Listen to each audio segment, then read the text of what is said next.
So I found out that SWV song Weak was inspired by Chante Moore.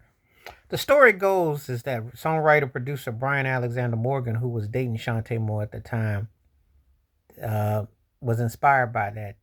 And another song too on that, but Weak is one of those songs that when I listen to it, I always like what I call like the echo alley of it. Almost sounds like it was recorded like in a side room or something, like in a pool.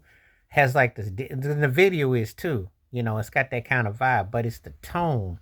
It's almost like someone that then captured your heart, your mind, your soul, and you're weak at the knees. You know, but not in a negative way, but that you're like floating. You know, and "Weak" was one of my favorite songs by SWV.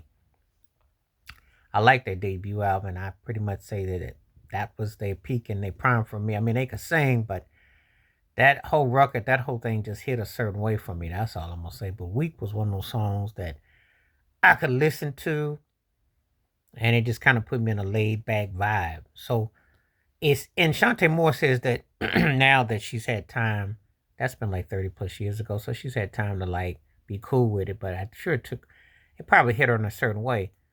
She's married to Stephen Hill, who used to be BET president, etc. So probably hit her in a certain way that But obviously, when you have a song like that and the connotations involved, because when someone writes a song that hits with people and y'all break up, but yet people still remember it, that's just kind of how it goes. That's just human nature.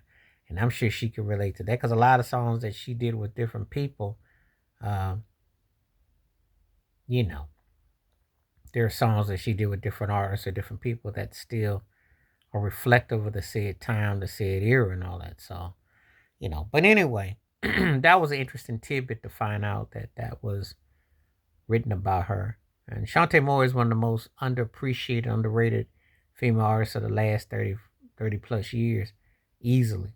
Because she throws some notes out there that Minnie Riperton and Denise Williams could definitely appreciate and hold a timbre to them as well.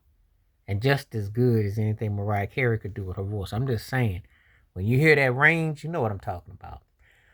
But Week was a cut though. I mean that I really enjoyed the way that song was, and just to think that hey, you're involved with a woman who's a bad artist in her own right, and you're giving it to this group, and they're gonna sing it, and that's gotta be kind of crazy. But anyway, it's a good tidbit to have.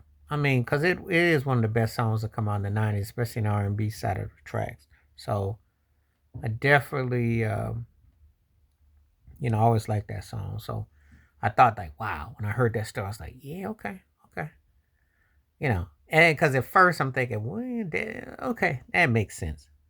You listen to the words, and he really was in the zone when he was writing that. Because I mean, whatever he was feeling, what he was feeling, he delivered a song that hey, it's always a reminder of not only that you hit with it and that it touched so many lives, but also where you were. So for better or for worse, but I always like to think for better because it took you to get from there to where you are now. But that was a good solid track. So thought I would talk about it today. And I liked Week. And I always like hearing little tidbits about how people are inspired by people. That's always cool. But anyway, let me know what you think though in the comments though, and how you hold Week up for SWV. Please hit like, subscribe, welcome thoughts, comments, and I do respond. Thank you. Wash your hands, keep your mind clear, watch out for another. Share it if you like. Stay safe, stay blessed, stay woke, stay free. I'm all one time. Peace.